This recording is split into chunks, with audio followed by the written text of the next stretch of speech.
how are you doing? No, really, how are you doing? How often do you check in on a family member, friend, or pet to see how they're doing? How frequently do you check in with yourself and evaluate how you're feeling?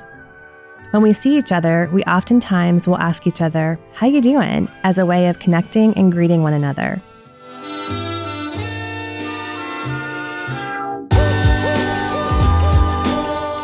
But how often do we really and truly ask this question with the intent of unpacking it and seeking to genuinely uncover how we or each other are feeling in the moment?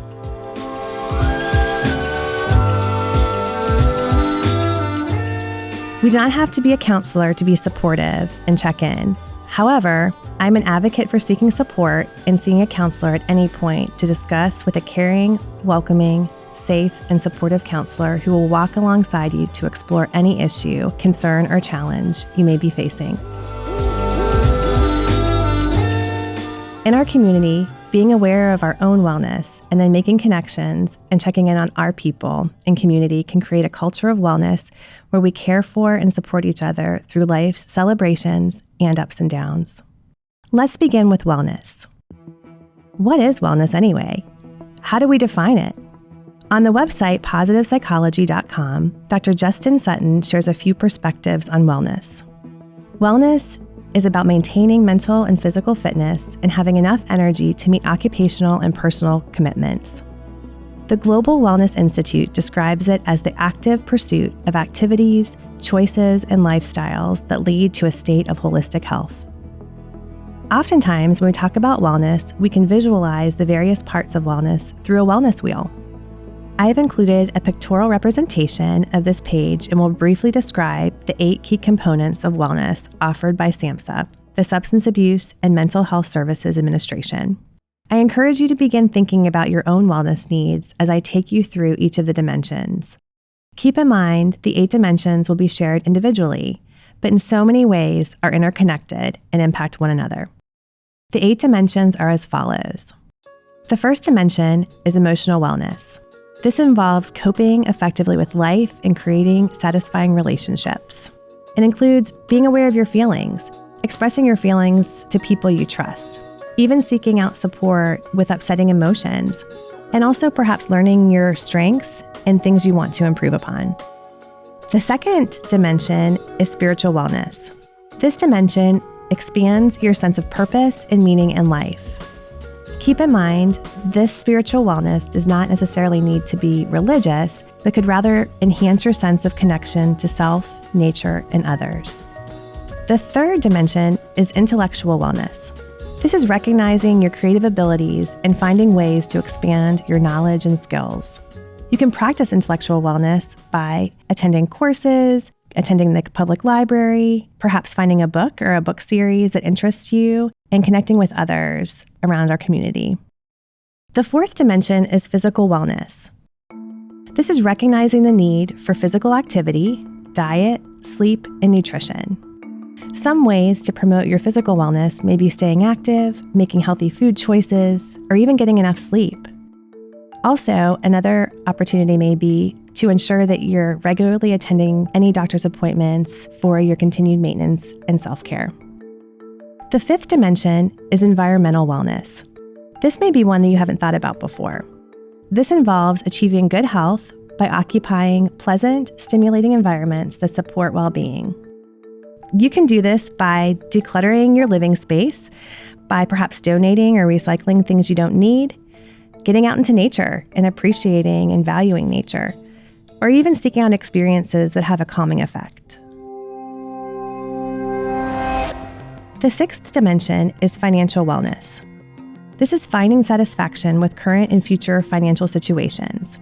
You can practice financial wellness by being creative about budgeting and spending. Also, meeting with someone who specializes in helping people with their finances at no or low cost. Additionally, exploring ways to save your future from a piggy bank to a savings account. The seventh dimension of wellness is occupational wellness.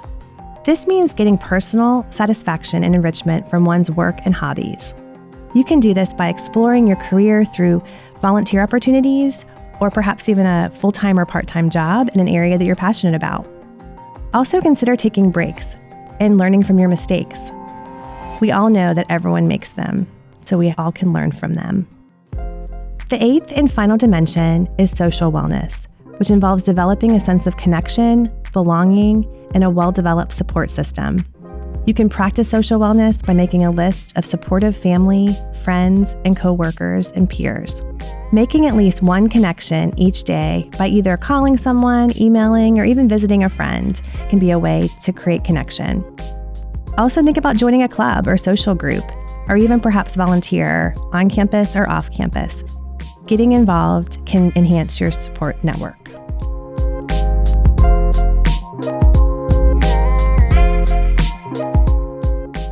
Now that you have heard 8 dimensions of wellness, I want to invite you to reflect on your own wellness today. What are 1 or 2 areas of wellness where you're thriving? What areas do you feel you're maintaining? And what's an area you would like to focus on growing, expanding, or enhancing? For this dimension, what steps can you take to grow in this area? Who or what can help you to reach your wellness goal? Remember, you don't have to walk it alone. As we consider the 8 dimensions of wellness, we want to offer you some handles and considerations to support your total wellness. As we think about wellness, I want to draw upon a popular class offered at Yale University known as The Science of Happiness, taught by Dr. Laurie Santos. Dr. Santos offers several key takeaways from her research and course that I would like to talk through as points to consider as you reflect on your own life and wellness practices. First, we are social beings, and creating connections is not only important, but also can increase our levels of happiness. Ed Diener and Marty Seligman have studied happiness and found the folks who are in the highest 10th percentile all appeared to have one activity in common. People who were happier tended to be more social. Creating connections and sharing a mutual experience or activity with another person can bring each person involved a sense of belonging and even joy. What activity or hobby can you get involved in at NC State to make connections in our community? A second point for consideration is gratitude and giving thanks. There's always something to be grateful for each day. A helpful wellness habit to incorporate into your daily practice is to wake up each morning and write down 1 to 3 things you're grateful for. And at the end of the day, before you close your eyes to sleep, jot down 1 to 3 things you were grateful for that occurred throughout your day. Maybe it is a friend who checked in on you, maybe it is a pet who greeted you at the door, or a stranger who gave you an unsolicited compliment. Starting a gratitude journal, either a hard copy journal or using an app that provides prompts to guide you, can be a useful activity. For example, one app that focuses on gratitude is 365 Gratitude Journal. How will you express gratitude?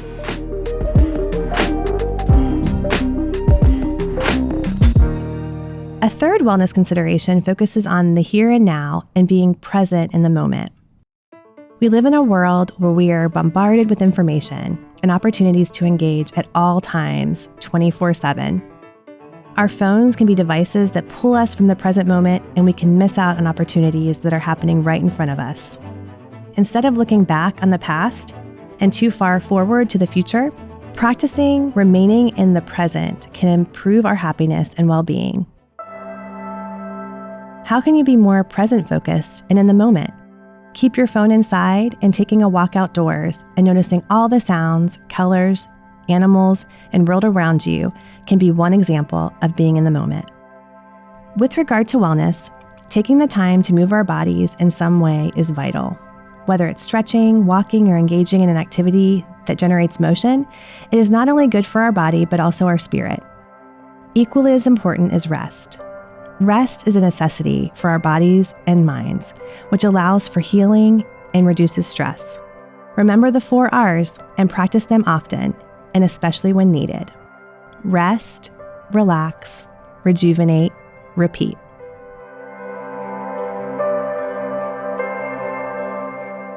The final consideration for food for thought is free, and all of us are able to give it in abundance. This final wellness consideration is kindness. Offering kindness and being kind through our words and actions does not only uplift and encourage others, but also in turn benefits us by helping us feel better by contributing to the world in a positive way. A favorite quote of mine is to throw kindness around like confetti. There's truly always more to give.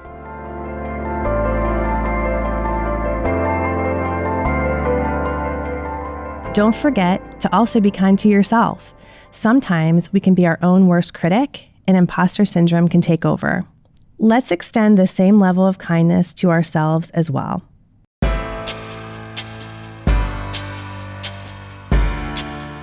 I hope your time at NC State is amazing and that you learn, meet, and connect with a variety of people on campus and grow in ways that may surprise you during your time here.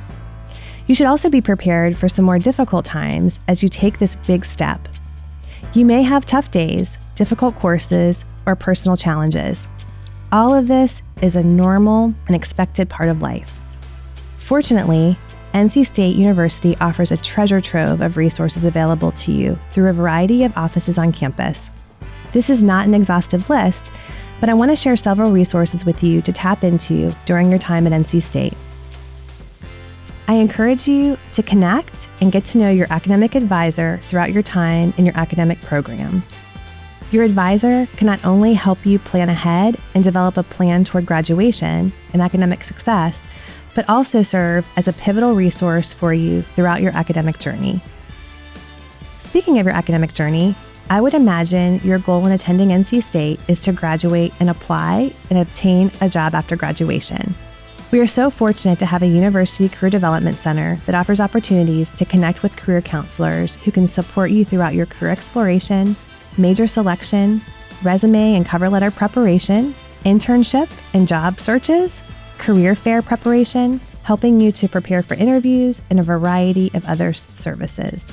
Career counselors are there to offer support and explore career options with you. I encourage you to visit the center early on in your career at NC State to learn more about the vast opportunities the Career Center offices provide.